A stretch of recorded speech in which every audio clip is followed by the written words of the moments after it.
ទីបំផុតអ្វីដែលអ្នកនរគ្នារងចាំគឺបានមកដល់ហើយខ្ញុំនឹងឆ្នៃសលេងបកគលមានសមត្ថភាព6នាក់ទៀតហើយយកទៅធ្វើបទចូលឆ្នាំខ្មែរតោះឥឡូវយើងមកស្ដាប់សំឡេងគោករបស់ពួកគាត់មុននឹង make sense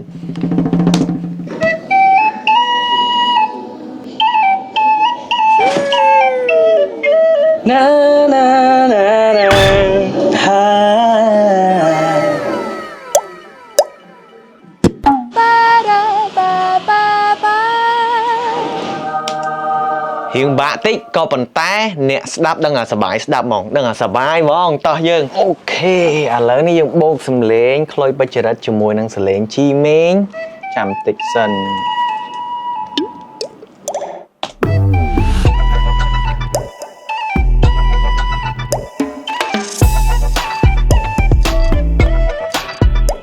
អូខេអ្នកនរគ្នាវគ្គបន្ទាប់គឺសលេងបងស៊ូលីផេងជាមួយនឹងសលេងបងតេណា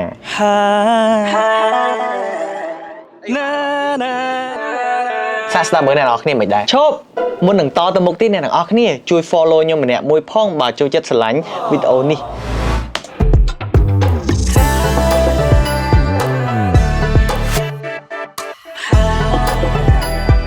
បូកសលេងទាំងអស់មិញហ្នឹងយើងបានពអ្នកសាស្ដាប់មើល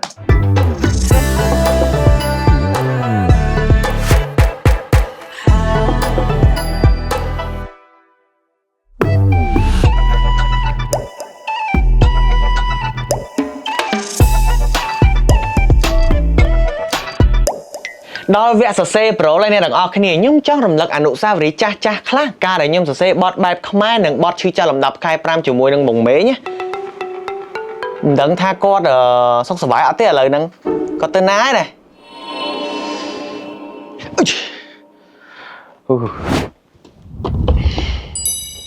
មើលហើយមានអារម្មណ៍មិនដែរក្តីស្រឡាញ់និងមោទនភាពអញ្ចឹងខ្ញុំចង់ឲ្យបងសរសេរប្រូដោយមើលរូបប្រាសាទមួយនេះតែអត់អស់ទេប្រូដែលបងសរសេរហ្នឹងត្រូវតែមានស្រអាស្រអេស្រអីស្រអឺស្រអួស្រអើហើយនឹងខ្ជុញចនៈយោបសម៉ូថូណ easy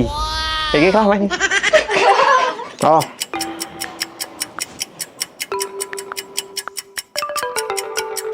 ប្រូហើយដល់ពេលណៃម្ដងណៃដឹងធ្វើម៉េចណាបងច្រៀងការទេឈឺថ្មិញបើអូនយល់ព្រមធានានួនអងមិនមងចិនដាធានាថាស្នេហាដូចប្រាំងសេឡាចារាប់រយជាតិក្រោយចូលឆ្នាំថ្មីដណ្ដឹងពីស្រីស្រីកុំឲ្យឃ្លាតស្នេហាយើងមានជាតិស្នាមញញឹមព្រៀបប្រាំងព្រមមក4ឡបងឡ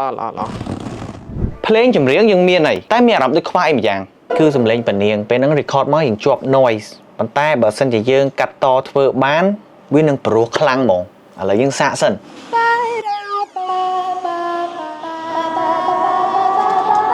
អូខេបងប្អូនគ្នាឥឡូវយើងធ្វើបានហើយសាកស្ដាប់ទាំងអស់គ្នា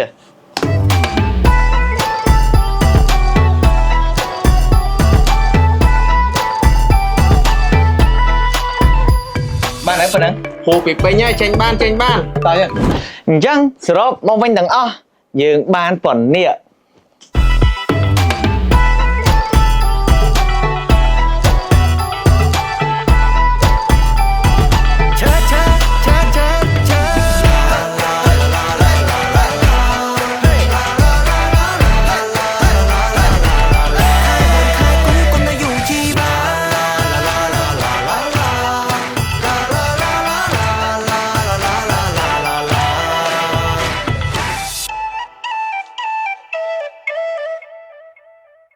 អញ្ចឹងបងប្អូនទាំងអស់គ្នាកុំភ្លេចចាំស្ដាប់បទនេះនៅខាងស្អែកខាងស្អែកចេញហើយចាំស្ដាប់ទាំងអស់គ្នាបាទ